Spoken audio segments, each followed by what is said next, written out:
How's it going?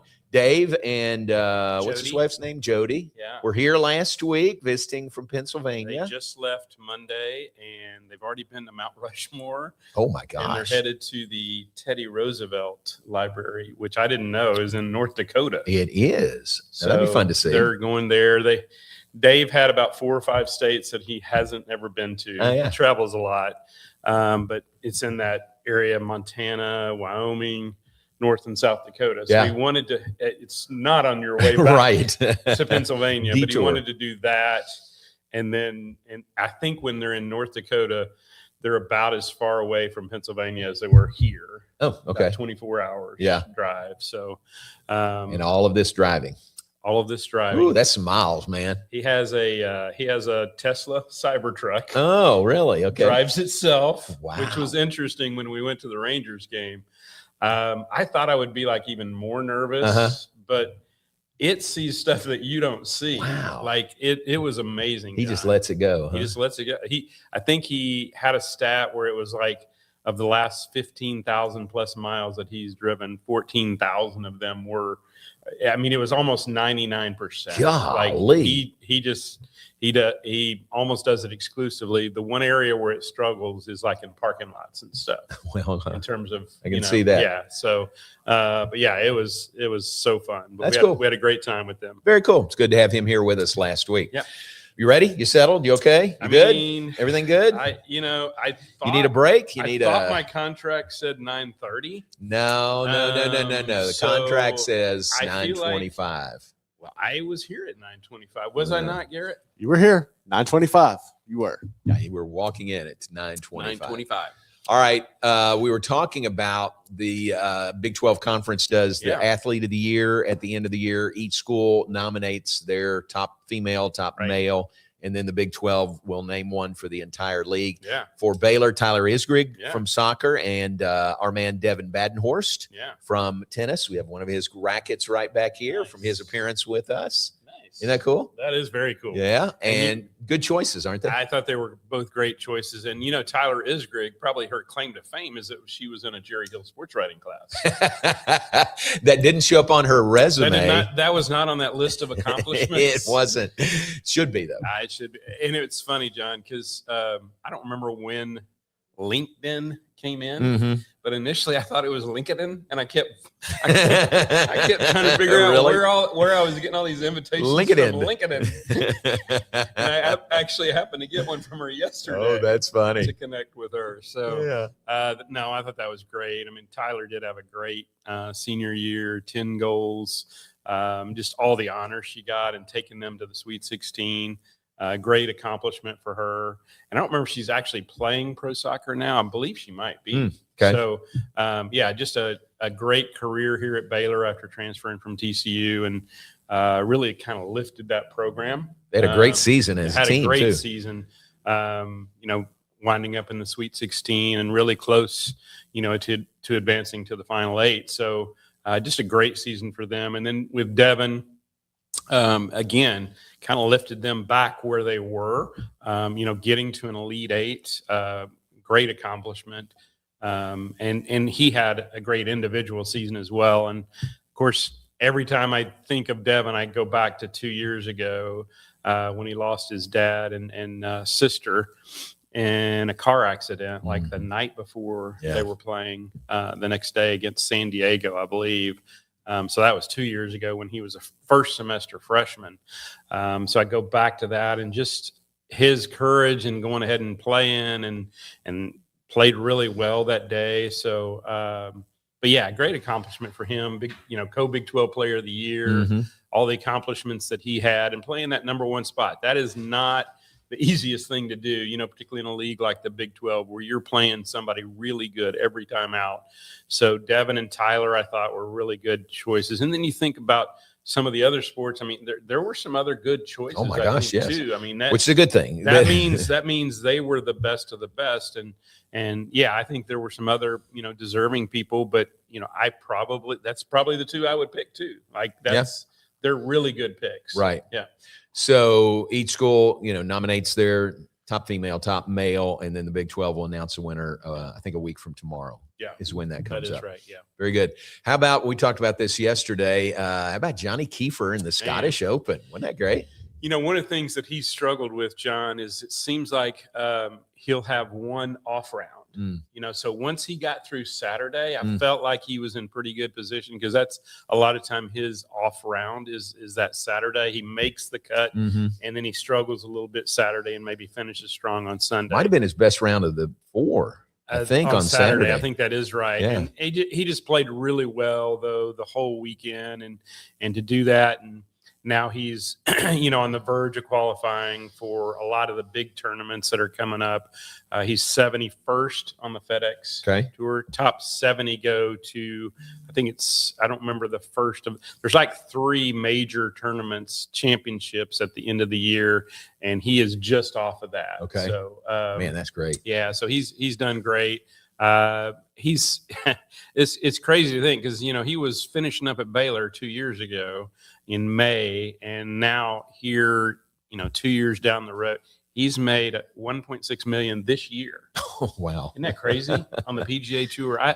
You know, growing up, you know, $1 million seemed like, you know, that's lifetime earnings. You know, I mean, you think of some of the greatest golfers, and some of them, you know, didn't make more than a couple of million for their career and were great players. And here Johnny has made $1.6 million this year, and hasn't won a PGA tournament stop, but he's played unbelievable these last 2 years. And to see him continue to rise, I believe he's 58th or something on the official world golf ranking. So just having an unbelievable year, and great to see him. I mean, you know, we've talked about him before. He's, you know, 2 or 3 times Scholar Athlete of the Year. Yeah, 3 times. Yeah, for Big 12. So just an amazing student and athlete, and now he's just tearing it up out there on the PGA Tour. And that finish at the Scottish Open qualifies him for the Open. which is this week. It is. Yeah. Starts tomorrow. Yeah, I saw he was teeing off. I guess it's a Central Time, but it's 7:42 a.m. Oh, okay, good. Our time. Yeah. So, yeah, I mean, it'll be fun watching him in the Open.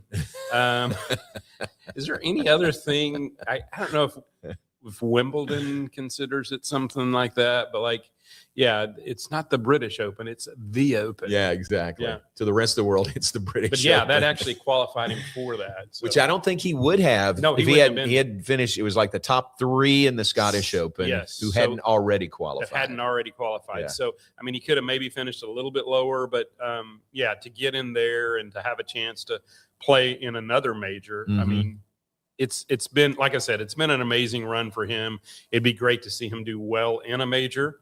But, you know, even to make it to the weekend would be a great accomplishment for Johnny. I'd love to talk to him after this or at some point, because those are links courses over there, just to see how different it is for these guys who don't play links courses very often. Well, if I was still the men's golf SID, maybe I could make that happen. But I've relinquished. Are you throwing shade there? Relinquished those duties. So I think you're throwing shade. We'll have to rely on Matt Roberts to set that up for us now. Matt will probably be over there walking with him. That's right. That's right. At the Open this week. And you checked on there's some other Baylor grads that are doing pretty well on the tour. Yeah, absolutely. Cooper Dossie is one of those, and he continues to do really well on the Corn Ferry Tour. He's, I believe, 9th in the tour standings. Top 20 get their PGA Tour card, so he's in great position to earn that for next year. So, you know, and I was going back to Johnny. I believe he's 71st on the FedEx. I think 73rd on the money list. So he, again, is in great position to keep his card. I think at one point it was top 125. My brother, the sports expert, tells me that it's now top 100. So I'm going to go on his word, because he follows golf a lot more than I do. So, but yeah, Cooper has had a great year. I think he's made the cut in 12 of the 15 tournaments that he's played. And just to compare, like he's done really well. He's 9th in the tour standings, and he's made like 260 something thousand. Doing all right. Which is great. Right. But compare that to Johnny making one. That's the key in getting to the PGA Tour, and then succeeding when you get your card, because that's a huge. I mean, it's a great tour to play on. And he's, Johnny, of course, went from, I think it was PGA Tour Americas. Mm-hmm. and then Korn Ferry Tour, and now PGA Tour. But yeah, those are great tours to play on. You get great experience, you can get wins, but you're not going to make the money you need until you get to the PGA minor Tour. leagues, basically, leading the majors. It's a grind. I'm sure Cooper but Cooper has done well. I mean, Johnny turned pro in 24. Cooper, I think, turned pro in 21, and is still climbing. But I think if Cooper gets his card in 27, still a great accomplishment, and he's still young. I mean, these guys aren't. They're not our age. They're not men of a certain age. Speak for yourself. I met the Dossies, like his mom and dad, who are very good friends with Jean-Paul Hébert, our new men's golf coach from Austin, from their time in Austin, Jean-Paul. And so it was really cool to meet them. Yeah, I know they're really high. I said, do you have any more Dossies you can send our way? Right. Golfers. We had a whole string of them. They've kind of supplied the men's golf team for how many ever years now. So that's great. But yeah, Cooper's done well. Trey Bosco is on the PGA Tour Americas. And Evan Vo is as well, but Evan's struggled so far. So those are the main guys out there. I think I told you Eisenhart, maybe Trey. I don't know. I think that's good. But anyway, he has played some on the, as you said, the minor league tours. Yeah. But those are the main guys. So I got you. Very good. Track and field never ends. What's the latest? Yeah. We got the USA Championships coming up next week. Wait. Let's don't bury the lead here. When is Michael Ford's wedding? Oh, yes. Is that this weekend? It is this. It's Friday. Friday. And 2 days away. I didn't do what my assignment was. I did not find out where it was, but he is getting married. He Friday. doesn't want you to know. He does not want me to know. He does not even want the track SID to know where he's getting married. So congratulations to him. I know he's excited, but he's got such a busy schedule. I mean, it's almost like he's squeezing in this wedding in between all the trips to Paris and wherever, Eugene and all over the world. He's just kind of, okay, honey, this is what we can do. We can get married on Friday, and then I got to go somewhere else like Saturday or Sunday. But then the upside is, not even doing the honeymoon. The upside is, hey, but then we're going to leave for Paris. Right. Or something like that, right? Yes. Yeah, we're going to get married. Yeah, we got to do it here. Yeah. But then we're going to go back to Europe. And he does travel. He's, because we've talked about it, but he, in addition to the, former Baylor athletes, he coaches a lot of, athletes on the world stage. So, it seems like, his year never ends. And they're still recruiting and all that. Speaking of a track update, Maya Rollins from Virginia, transfer from there, 2-time all conference in the hurdles and the 110 hurdles. She just signed, I think maybe a couple of days ago. Nice. Got a graphic out yesterday, so she's coming. She'll have 2 years of eligibility left, but did a great job there at Virginia and kind of adds to that hurdles team. Baylor's obviously really strong in the hurdles. I think she just adds to that. DeMario, obviously All-American in both indoor and outdoor this past year. And then there was some guy named Nate Ezekiel that was pretty good. Yes. So this just kind of carries on that tradition that Baylor has developed in the hurdle. Cool. Very good. So 2 weeks ago, you, Doug, everybody but me. It was like a whole entourage unveiled the Baylor Athletics Hall of Fame class. Everybody knew about it ahead of time. That's except right. me. Yeah. But I wanted to go back and revisit that because that is, with one major flaw, it is a great class this year. And here's the way I look at it, John. And I kind of knew where you were coming from. Yes. And I will say, it may have been a personal thing or whatever, but I headline John Morris, voice of Bears, headlines class. But I will say, take you out, okay, and look at the rest of it. Don't take me out after all this. Take you out. Okay, go ahead. Just remove you, and look at the rest of the class. It's a great class. It's a great class. That's what I'm saying. It's one of the best ever classes. That's what I'm saying. So when we kind of joke about it in the office, like, when is it? when are we going to have a bad class? Right. And if the selection committee doesn't do its job, we would have a bad class. But there's so many good options, so many great athletes. And you think about the era that is now becoming eligible. That was during one of the golden eras of Baylor Athletic. Right. So you're getting some of those now that, really shined on the biggest stages back when they were at Baylor. So and I remember we saw this coming. We talked about it. Yeah. We thought, well, man, wait till we get to like 2025, 26, 27. Here we are. Think about all the people who are going to be eligible. And here it is. Here it is. All right. You've got that lit. You got the whole list? I do have the whole list. You may have it memorized. But here's the first page, and it says Voice of the Bears, John Morris. But Quincy Acey. Let's pass that one along. Yeah, move that. Quincy Acey for men's basketball. Great choice. Yeah, unbelievable guy. I mean, you think of him, maybe you thinking different, but those 10 dunks. 10 dunks, right. That's the first thing. That's the first thing that jumps out at you. Against Texas, a win over Texas. Of course, he was also, and I think Doug may have mentioned it when he was here, he was also the one that took the charge. Block charge, Yeah, the block charge. Zubek. So that's a thing, too. But again, a guy that took him, not by himself, obviously, but he went to 2 Elite Eights with this group, lost to the eventual national champion both years, and he had a great career. He was 6th man of the year one year, all freshman team, so many honors, left with, I think he was top 10 in rebounds, block shots, career field goal percentage, all those things. So very deserving guy. And, we waited a few years actually for him, but I think he's very deserving to be in. Yeah. Great really choice. Class. Yeah. Corey Coleman is in. Think about what Corey did during his time here. Yeah. That's where I was talking about. Again, if you take that John Morris guy out of the class and just look at it's unbelievable. Per person, I think every athlete deserved to be in there, and Corey's one of those. Bolitnikoff Award winner. Yeah. Had a great career, 20 touchdowns his senior year, just unbelievable player. And he did it in 3 years. Yeah, think about that's right. That's right. And I don't remember if he came in injured, because it's weird that he redshirted. He was here 4 years. Yeah. But he only played 3. So I don't remember if he was injured or if he was just waiting his time with so many of those great receivers. I think that's what it was. There. So, he redshirted in 12, I guess it was, and then played in 13, 14, 15. So again, 2-time Big 12 champion. Yeah. All the things that you can say about him. But I thought he was a no-brainer, and it proved to be that case. Good. All right. Who else we got?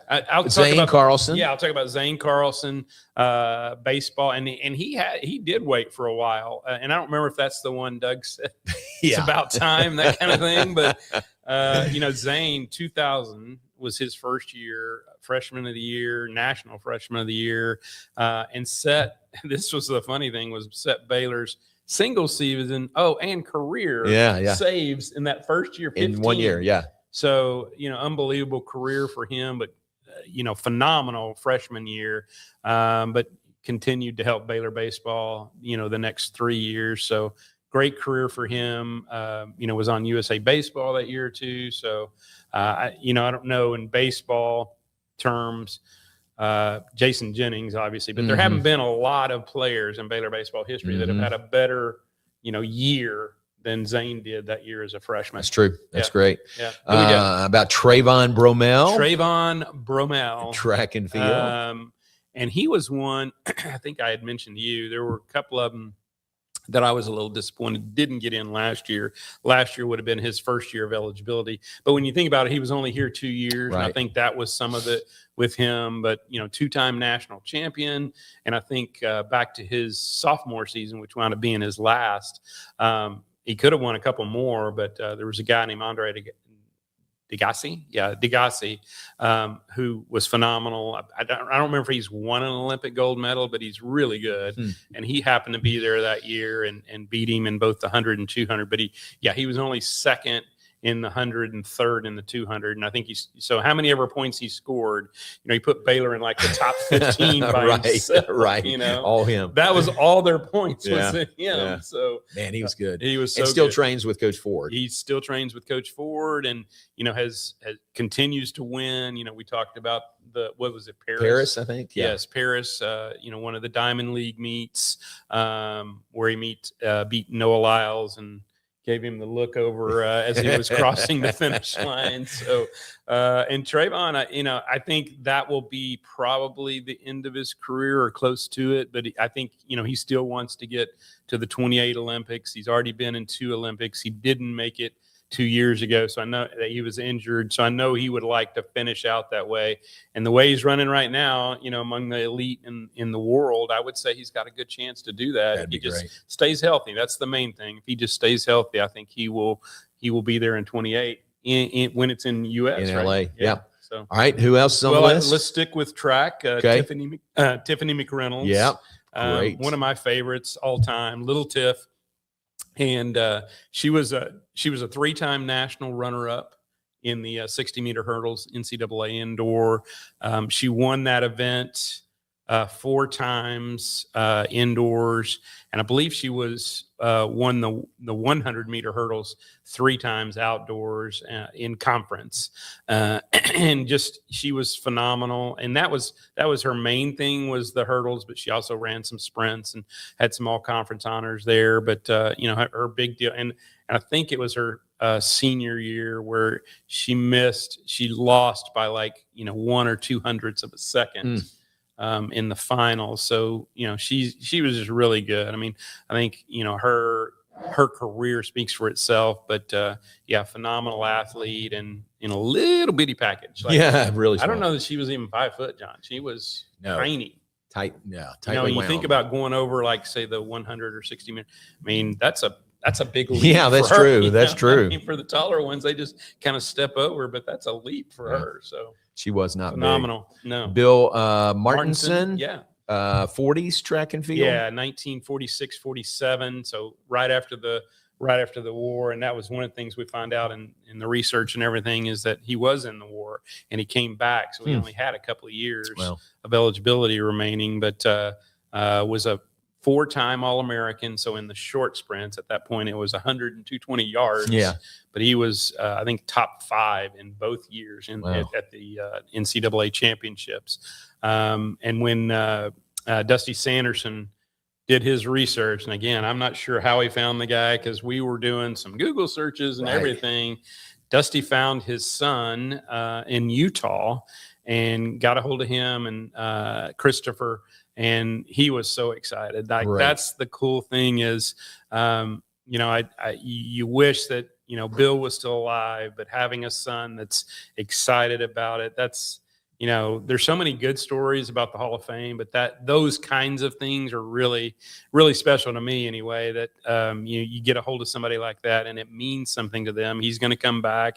He was contacting his brother, one of the other sons. And so I think they'll have a good group here. And that's great. It's 80 years ago. I mean, that's going back. 80 years ago, John. But very deserving. He died in 2010. So he's been dead 16 years, but he lived a long life.